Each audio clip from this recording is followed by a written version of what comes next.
Hi, ನಮಸ್ಕಾರ ಪ್ರಿಯರೇ, ಹೇಗಿದ್ದೀರಿ ಎಲ್ಲವರು? ಇವತ್ತು ನಾನೊಂದು ಸ್ಪೆಷಲ್ ಐಟಮ್ ಮಾಡ್ತೀನಿ. ಕ್ಯಾರೆಟ್ ಮತ್ತು ಬೀನ್ಸು ಉಪ್ಪು ಕರಿ ಹೇಗೆ ಮಾಡ್ತೀನಿ ಅಂತ ತೋರಿಸ್ತೀನಿ. ಬೀನ್ಸು ಉಪ್ಪು ಕರಿಗೆ ಬೇಕಾದ ಸಾಮಗ್ರಿಗಳು: ಉಪ್ಪು, ಸಾಸಿವೆ, ಹಳದಿ ಹುಡಿ, ಕರಿಬೇವು, ಕಾಯಿ ಮೆಣಸು, ನೀರುಳ್ಳಿ. ಈಗ ತೆಂಗಿನ ಎಣ್ಣೆ ಸ್ವಲ್ಪ ಹಾಕಿ ಇದಕ್ಕೆ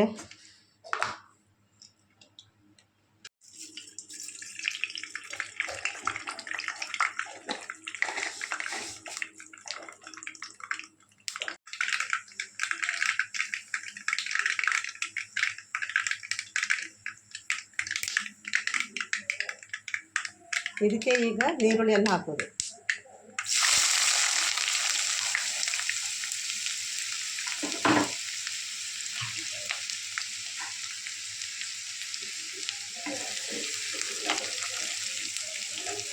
ಕರಿಮೆಣಸು, ಸಾಸಿವೆ ಮೊದಲು ಹಾಕಿ, ನೀರುಳ್ಳಿ ಹಾಕಿ, ಕಾಯಿ ಮೆಣಸು ಮತ್ತು ಕರಿಬೇವು ಇದನ್ನು ಹಾಕಿ ಮಿಕ್ಸ್ ಮಾಡೋದು. ಅದಕ್ಕೆ ಸ್ವಲ್ಪ ಹಳದಿ ಹುಡಿಯನ್ನು ಹಾಕಿ,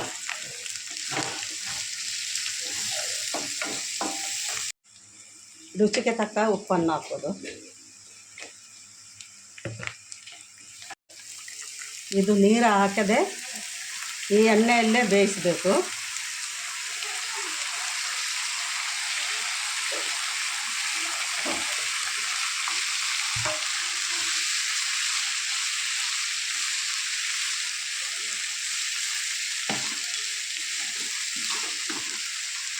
ಸಣ್ಣ ಗ್ಯಾಸಲ್ಲಿ ಇದನ್ನು ಬೇಯಿಸಬೇಕು. ಬೆಂದಿದೆ, ಇದಕ್ಕೆ ಸ್ವಲ್ಪ ತೆಂಗಿನ ತುರಿಯನ್ನು ಹಾಕೋದು. ಇದು ನೀರು ಹಾಕಿದರೆ ಮಾಡೋದು, ಡ್ರೈ ಆಗಿ. ಇದು ಕೇರಳ ಸ್ಟೈಲು ಮಾಡಿದ್ದು.